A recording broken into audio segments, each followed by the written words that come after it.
38 ሚሊዮን ዜጎች የፋይዳ መታወቂያ ወስደዋል አለ የብሔራዊ መታወቂያ ፕሮግራም። የብሔራዊ መታወቂያ ፕሮግራም የባለድርሻ አካላትና የሕዝብ ግንኙነት ዳይሬክተር ሳሚና ሰይፉ እዚህ ስቱዲዮአችን በዚህና ሌሎች ተያያዥ ጉዳዮች ላይ ተጨማሪ ማብራሪያዎች እንዲሰጡን ጋብዘናቸዋል። ጥሪያችንን አክብረው ስለተገኙ በቅድሚያ አመሰግናለሁ። እኛም እናመሰግናለን። እንግዲህ የፋይዳ ተመዝጋቢዎች ቁጥር በየጊዜው እየጨመረ ባለፈው ሳምንት 37 ሚሊዮን ነበረ። አሁን በዚሁ ሳምንት ውስጥ ደግሞ ወደ 38 ሚሊዮን ተጠግቷልና እንደው ያለበት ደረጃ ምን ይመስላል? ፍጥነቱን ከሱን እንነሳ እስቲ። መልካም እንግዲህ 38 ቢሊዮን የሚለውን ዳታ ትላንትና ነው ያገኛችሁት መሰለኝ ባልሳሳት እና አሁን ወደ 38.5 ደርሷል። አሁንም ጨምሯል። እየጨመረ ነው ቁጥሩ። ደስ የሚለው ነገር ያው ህብረተሰቡ በነቂስ ወጥቶ ይመዘገበውና ያመነበት ስርዓት ነው። እንደ ተቋም እየሰራ ነው ያለነው ስራ እያንዳንዱ ተቋም ላይ የዲጂታል ሲስተሞች እየተገነቡ ነው። ግለሰቦች እነዚህን ዲጂታል ሲስተሞች ለመጠቀም ደግሞ ዲጂታል አይዲ ሊኖራቸው ይገባል ነው በዋነኛነትና ከዚህ ጋር በተገናኘ ግልጽነትና ተጠያቂነት የሰፈነበት መንግስታዊም ሆነ መንግስታዊ ያልሆኑ አገልግሎቶች እንዲኖሩ ማድረግና የተቀላጠፈ ህብረተሰቡ ምቹ የሆነ አገልግሎት እንዲያገኝ የሚያስችል ስርዓት ነው እንግዲህ መደላደል የሚፈጥረው ብለን የምናስበውና ወደ 38.5 ሚሊዮን ደርሰናል። በምዝገባ ሂደት ቁጥሮች በየሰዓቱ ነው የሚቀያየሩት። በምዝገባ ማሽን ረገድ ወደ 7000 ነው። 3000 ማሽን ወደ ሀገር ውስጥ አስገብተን ፕሮቪዥኒንግ የምንለው ስራ አለ። በዋነኛነት ፕሮቪዥኒንግ ማለት የምዝገባ ማሽን ከገባ በኋላ ከኛ ሲስተም ጋር የማናበብ ስራ እሱን እየጨረስን ነው። በቅርብ ደግሞ እንበትነዋለን ማለት ነው። ስለዚህ ምዝገባ አቅማችንን ከ7000 ወደ 10000 እናሳድጋለን ማለት ነው በማሽን ረገድ። ተቋማት ደግሞ ከኛ አንዱ የሚያገኙት ጥቅም ምንድነው? የፋይዳ የተመዘገቡ ግለሰቦች በቨርቹዋልም ሊሆን ይችላል ወይ ደግሞ በአካል አገልግሎት ሲያገኙ የማንነት ማረጋገጫ አገልግሎት የምንሰጠው ማለት ነው። ይሄ ግለሰቦች ፋይዳ አይዲያቸውን ሲሰጡ ፋናቸውን ሲሰጡ ኦቲፒ ደርሷቸው ተቋሙ የሚያገኘው መረጃ ማለት ነው። በሱ ወደ 76 ሚሊዮን ስታውን የማረጋገጥ ስራ ሰርተናል። በየሳምንቱ ወደ 5 ሚሊዮን ነው እንግዲህ የማረጋገጥ ስራ እየሰራን ያለ ነው። አቅማችን ከዛ በላይ ነው። እውነቱን ለመናገር ኢንስታንት ነው። ምን ማለት ነው? አንድ ተቋም ይሄንን እንትና ማን ነው የሚለውን ለማወቅ ሪኩዌስት በሚያደርግበት ሰዓት ወደነ ሚኒት ነው እንግዲህ የሚረጋገጥለት። ትልቁ ጥቅሙ ምንድነው? ግለሰቦች መጥተው የሚገለገሉ ሰዎች በእርግጥ እነሱ ናቸው የሚለውን ለማረጋገጥ ይመቻል። ትልቁ ነገር ደግሞ ከዛም ባለፈ በተለይ ይሄንን እንግዲህ መደላደል እስታመቻቸን ድረስ ተቋማት እንደ ድሮ ቢሮዬን አላገልግል ከሚል እሳቤ ወጥተው ቨርቹዋል ወይ ደግሞ በኦንላይን የተደገፈ በስልካችን ላይ አገልግሎት መስጠት ይችላሉ። ከዚህ በፊት የኢትዮጵያ ብሔራዊ ባንክ በሚያዘው ስርዓት መሰረት አንዳንድ የባንክ ስርዓቶች ሲስተካከሉ ባንኮች ደንበኞቻቸውን ብራንች ወይ ደግሞ ቅርንጫፍ ላይ ነበር ጠርተው እንግዲህ መረጃ ማስተካከያ የሚያደርጉት። ከዚህ በፊት ታዘበን ነበር የደንበኞች ማንነት ማዘመን ላይ በተወሰነ መልኩ ተጨማሪ መረጃዎችን በጠየቁበት አግባብ ማለት ነው ከ1-2 ዓመት በፊት። አሁን ግን አንዱ ፋይዳ ስርዓት ካመጣቸው መደላደሎች ውስጥ አንዱ ቨርቹዋል አገልግሎቶችን መስጠት ነው። የፋይዳ ከባንክ አካውንት ጋር ማስተሳሰሩ አብዛኞቹ ባንኮች ማስፈንጠሪያ አዘጋጅተው ነው እኛን እያገለገሉ ነው ያሉት። ወደ ቀጣዩ ጥያቄ ጀመሩት። እርሶ ምን ደረጃ ላይ ነው የሚገኘው ከፋይናንስ ኢንዱስትሪው ጋር በዛ ህዝቡና እንደዚህ ባንኮች ያላቸው ምዝገባ ሂደት ምን ላይ ደረጃ ደርሷል? እንግዲህ እንደሚታወቀው ወደ በፈረንጆቹ አቆጣጠር ወደ ዲሴምበር 24 ነው ባንኮች ያሏቸውን ነባር ደንበኞች ከፋይዳ ጋር ያስተሳስሩ የሚል ትዕዛዝ በኢትዮጵያ ብሔራዊ ባንክ በኩል ወጥቶ ወደ ስራ የተገባው። ከዛ በኋላ ቅድም እንዳልኩት የቨርቹዋል ኦንቦርዲንጉም ተሰርቶ ባንኮች ደግሞ ወደ 2000 የሚሆን ማሽንም ደግሞ ወደ ገበያ ያስገብተዋል በራሳቸው ገዝተው ማለት ነው። ሁሉ ተዳምሮ አሁን ላይ ደስ በሚል ሁኔታ ነው እንግዲህ እየሄደ ያለው። ይሄ ቁጥር እየጨመረ ነው። ባንኮች አሁን በተለይ የኢትዮጵያ ብሔራዊ ባንክ ባዘዘው መሰረት በቅርብ እስካሁን ምን ያህል ሰው ፋይዳውን ከአካውንቱ ጋር ያያይዟል የሚለውን ሪፖርት በቅርብ ያስገባሉ። ያን መረጃ እንዳገኘን የምናጋራ ነው የሚሆነው።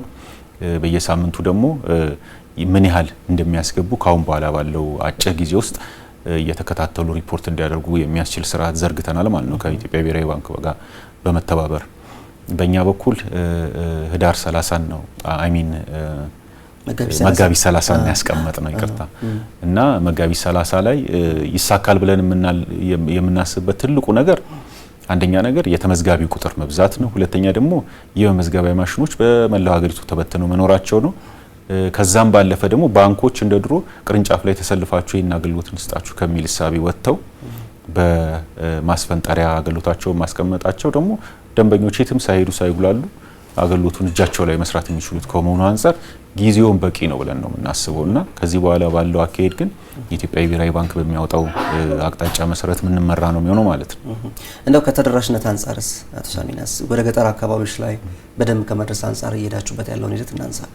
መልካም እንግዲህ እነዚህ 7000 ማሽኖች በዋነኛነት ወደ ገጠር ኢትዮጵያ ነው እንዲሰራጩ ያደረግነው። አዲስ አበባ ከተማ አስተዳደር፣ ድሬዳዋ አስተዳደር፣ ሀረሪ ብሔራዊ ክልላዊ መንግስት በዋነኛነት ምዝገባ ሳቹሬት ያደረገበትና የማጥራት ስራ እየሰራንባቸው ያሉ ከተሞችና ክልሎች ናቸው ማለት ነው።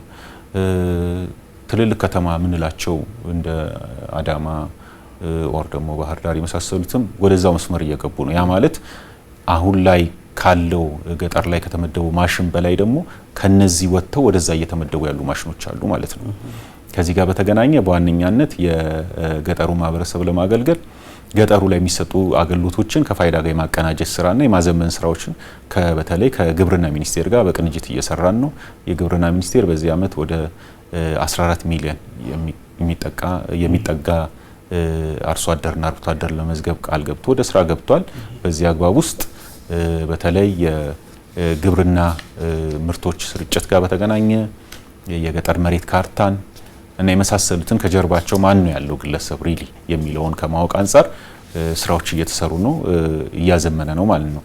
በተለይ የኢትዮጵያ ብሔራዊ ባንክና ግብርና ሚኒስቴር አንድ ላይ በቅንጅት ላውንች ያደረጉት ናፊር የሚባል ትልቅ ኢኒሼቲቭ አለ። በዋነኛነት ለገጠሩ ማህበረሰብ ለአርብቶ አደሩና ለአርሶ አደሩ የፋይናንስ ተደራሽነት ላይ በተመረኮዘ የብድር አገልግሎት ለማቅረብ ማለት ነው። ከዚህ ጋር በተገናኘ በቅንጅት እየሰራን ነው። ቤዙ የሚሆነው ፋይዳ ነው። ምክንያቱም ማን ነው መጥቶ የተገለገለው፣ ሁለቴ ነው ወይ የተገለገለው፣ አንዴ ነው ወይ የሚለውን ነገር ማወቅ አለብን። ብዙ ጊዜ በግብርና ሴክተሩም ሆነ በተለያዩ ሴክተሮች ፍትሃዊነት ይስፈንላለን። ፍትሃዊነትን ከማስፈን አንፃር ማን ምን አገኘ፣ ምን ያህል የሚለውን ማወቅ አለብን። ከሱ ጋር በተያያዘ ደግሞ ግለሰቡን ዩኒክ ላይ ደግሞ በልዩነት ማወቅ አለብንና ከዛ አግባብ ጋር በተገናኘ ከነዚህ ተቋማት ጋር እየሰራን ነው። እነዚህ ናቸው እንግዲህ ኃይል ሆነውን ምዝገባውን የሚያጠናክሩልን። ገበሬው አሁን ላይ ጥያቄው የበለጠ የሆነው ምንድነው ተጨማሪ ማሽኖች ይምጡልን አካባቢያችን ላይ መመዝገብ እንፈልጋለን የሚል ነው። እንግዲህ ፓይፕላይን ላይ ያለው የ3000 ማሽን እንግዲህ መበተን ወይ ደግሞ ወደ ገበያ መግባት አብዛኛውን ትኩረቱን የሚያደርገው የገጠሪቷ ኢትዮጵያ ላይ ነው፣ ታችኛው ማህበረሰብ ጋር ነው ማለት ነው። እንግዲህ 7ኛ ጠቅላላ ምርጫ ግንቦት 24 ኢትዮጵያ ታካሄዳለች። የመራጮች ምዝገባ ደግሞ እየተደረገ ነው። ፋይዳ ምን ያህል ለዚህ ሂደት አጋዥ ሆኗል ማለት ይቻላል? እንግዲህ አንዱ የዲሞክራሲ ስርዓት ግንባታ ውስጥ ታሳቢ የሚሆነው ዲጂታል ቴክኖሎጂን በመጠቀም የዲሞክራሲ ስርዓት ግንባታው ላይ ጉልህ ሚና መጫወት ነው። ፋይዳ ማንነትን በመለየት ረገድ የተለያዩ ሴክተሮችን እንግዲህ በመጥቀም ላይ ይገኛል። የምርጫ ስርዓቱ ስንመጣ ወይ ደግሞ የዲሞክራሲ ስርዓት ግንባታ ውስጥ ስንመጣ ግለሰቦች በልዩነት መታወቃቸው ትልቅ ጥቅም አለው። ሁለቴ የመቆጠር ሁለቴ የመምረጥ የመሳሰሉ ሌሎች ከምርጫ ጋር የተገናኙ ከዛም አልፎ የምርጫ ስርዓቱ ለምንድን ነው ዘመናዊ የማይሆነው?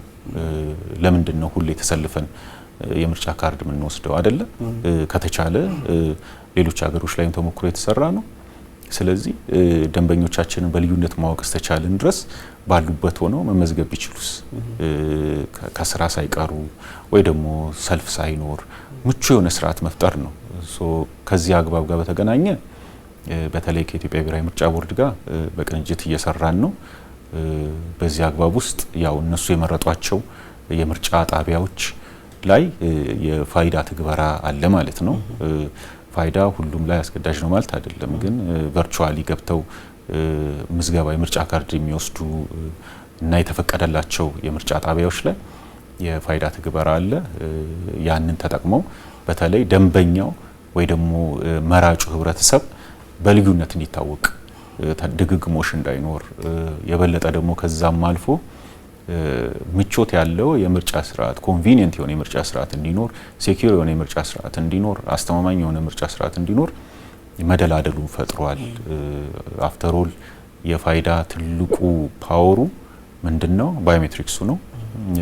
ያ አንድ ሰው ሁለቴ ነኝ ብሎ የማይመጣበት ስርዓት ነው እየፈጠረን ያለ ነው 100%። ስለዚህ ያንን ነው እንግዲህ እነሱ ሊቨሬጅ እያደረጉ ያሉት ማለት እየተጠቀሙ ያሉት። አይ ሆፕ ኢትዮጵያ እንግዲህ ዲጂታል ቴክኖሎጂን ዛሬም ብቻን ሳይሆን ነገንም እያሰበች ነው የምትሰራውና ዛሬ ላይ አንድ ሁለት ብለን የጀመርናቸው ነገሮች ለኛም ብቻ ሳይሆን ለሌሎች ሀገሮችም ተሞክሮ ነው የሚሆነው ብለን ነው የምናስበው እና ፋይዳ ምን ያህል ፋይዳ እንዳለው ለኛም እንደ ሀገር ብቻ ሳይሆን ለሌሎችም እንደ ተሞክሮ እየተወሰደ ነው። አንዱ ደግሞ በዲሞክራሲ ስርዓት ግንባታ ውስጥ ያለው አስተዋጽኦ ነው ማለት ነው። መልካም። የብሔራዊ መታወቂያ ፕሮግራም የባለድርሻ አካላት የህዝብ ግንኙነት ዳይሬክተር አቶ ሳሚናት ሰይፉ እዚህ ስቱዲዮ ተገኝተው ለሰጡን ማብራሪያ አመሰግናለሁ። እኛም እናመሰግናለን።